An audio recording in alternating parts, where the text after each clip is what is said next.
महोदय, आज से लगभग 10 साल पहले इलाहाबाद हाईकोर्ट ने मंगलवार के दिन एक बहुत बड़ा फैसला सुनाया था। कोर्ट ने कहा था कि यूपी के सभी जनप्रतिनिधियों, सरकारी अफसरों, कर्मचारियों और जजों को अपने बच्चों को सरकारी प्राइमरी स्कूलों में पढ़ाना होगा। तो इसको संचालन करने के लिए मात्र 2 आपके पदाधिकारी हैं, एक डायरेक्टर है, एक एडमिनिस्ट्रेटिव ऑफिसर है, बाकी सब कॉन्ट्रेक्चुअल बेसिस पर है महोदय, और सारे के सारे गैर झारखंडी हैं। मैं एक ये मामला भी दूंगा। पूर्व की सरकार और वर्तमान की सरकार, जो मेरे आंखों ने देखा, बदला। क्या बदला अध्यक्ष महोदय? कपड़ों का रंग बदला और स्कूल की दीवारों का रंग बदला। थोड़ा संज्ञान में लीजिएगा। माननीय सदस्य जयराम माथुर जी। धन्यवाद अध्यक्ष महोदय। शिक्षा के लिए लगभग 12% का बजट प्रावधान किया गया है, जो कि सराहनीय है। लेकिन अध्यक्ष महोदय, मेरा मानना है कि चाहे बजट 12% हो या 24% हो, इतना बड़ा बजट के बाद भी अगर इस राज्य के सरकारी पदाधिकारी, इस राज्य के माननीय विधायक, सांसद अपने बच्चों को सरकारी विद्यालयों में पढ़ाने में अगर सक्षम है, तो मेरे हिसाब से शिक्षा बजट का कोई औचित्य नहीं। अध्यक्ष महोदय, आज से लगभग 10 साल पहले इलाहाबाद हाईकोर्ट ने मंगलवार के दिन एक बहुत बड़ा फैसला सुनाया था। कोर्ट ने कहा था कि यूपी के सभी जनप्रतिनिधियों, सरकारी अफसरों, कर्मचारियों और जजों को अपने बच्चों को सरकारी प्राइमरी स्कूलों में पढ़ाना होगा।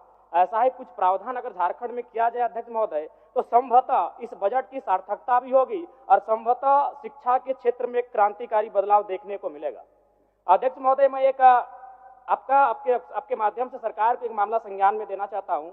स्कूली शिक्षा एवं साक्षरता विभाग, इसमें 5 इकाई होती है अध्यक्ष महोदय। प्राथमिक निदेशालय, माध्यमिक निदेशालय, जेईपीसी, जैक और जेसीआरटी। अध्यक्ष पीसी, जैक और जेसीआरटी। अध्यक्ष महोदय, अगर प्राथमिक निदेशालय और माध्यमिक निदेशालय की बात करें, तो उसको संचालन करने के लिए एक डायरेक्टर होते हैं, एक ज्वाइंट सेक्रेटरी होते हैं, 2 या 3 डिप्टी डायरेक्टर होते हैं, 2 या 3 अंडर सेक्रेटरी होते हैं, 6 या 7 सेक्शन ऑफिसर होते हैं, 8 या 9 असिस्टेंट सेक्शन ऑफिसर होते हैं। यानी कुल मिलाकर 25 पदाधिकारी होते हैं महोदय, जबकि इसका वित्तीय बजट लगभग 100 करोड़ के आसपास होता है। लेकिन अध्यक्ष महोदय, अगर जेईपीसी की बात करें, Jharkhand education project council, Jharkhand शिक्षा परियोजना परिषद, तो इसको संचालन करने के लिए मात्र 2 आपके पदाधिकारी हैं, एक डायरेक्टर है, एक एडमिनिस्ट्रेटिव ऑफिसर है, बाकी सब कॉन्ट्रेक्चुअल बेसिस पर है महोदय, और सारे के सारे गैर झारखंडी हैं। यहाँ पर फ्रांस और वियतनाम की कहानी याद आती होगी आपको कि किस प्रकार फ्रांस के लोग जानबूझकर वियतनाम के बच्चों को पास आउट होने से रोकते थे, ताकि वो आगे जाकर फ्रांस का मुकाबला ना कर पाए अध्यक्ष महोदय। इसलिए इस मामले को संज्ञान में ले, और ये जो कॉन्ट्रेक्चुअल है वहां पर बताइए, 2 विभाग को आपके 50 ऑफिसर संभाल रहे हैं, और एक विभाग जहां 2500 करोड़ का वित्तीय बजट होता है 1 साल का। ये बहुत गंभीर मामला अध्यक्ष महोदय, यहाँ जांच किया जाए। 2500 करोड़ का वित्तीय बजट है, वहां 2 अफसर चला रहे हैं और सारे कॉन्ट्रैक्ट में हैं, और सारे के सारे यूपी, बिहार, राजस्थान, गुजरात, झारखंड का नगण्य लोग हैं। तो ये झारखंड आज बनने का कोई औचित्य भी नहीं दिखता है।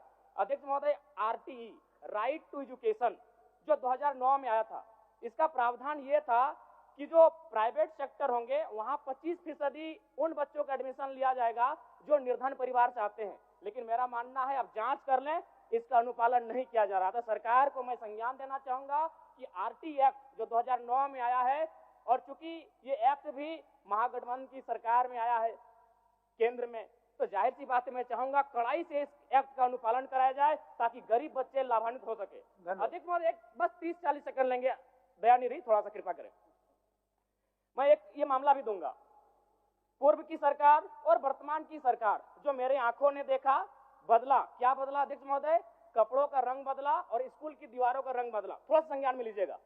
पूर्व की सरकार में कपड़ा का रंग था गेरुआ रंग, और वर्तमान की सरकार में कपड़ों का रंग है हरा। अध्यक्ष महोदय, गंभीर मामला मान के चलिए अध्यक्ष महोदय, अगर 70 लाख स्टूडेंट है, विद्यार्थी हैं, मान के चलिए साल में अगर 2 बार उनको कपड़ों की जरूरत पड़ती है, तो 70 लाख गुना 2, और मान के चलते अगर एक विद्यार्थी 1000 रुपए न्यूनतम खर्च करता है, तो मुझे लगता है 1400 करोड़ आता है अध्यक्ष महोदय। अब मान के चलिए अध्यक्ष महोदय, अगर अगली सरकार को अगर घोटाला करना है कपड़ों में, तो अगली सरकार पीले रंग का ड्रेस लाएगी, क्योंकि पीला रंग का कपड़ा प्रचलन में नहीं है, हरा रंग का कपड़ा प्रचलन में नहीं है, गेरुआ रंग का कपड़ा प्रचलन में नहीं है। अध्यक्ष महोदय, ये बहुत बड़ी बीमारी है। शिक्षा में इस प्रकार से लोग हावी हैं, तो समझ सकते हैं इस राज्य का क्या होगा। धन्यवाद अध्यक्ष महोदय। माननीय सदस्य जी।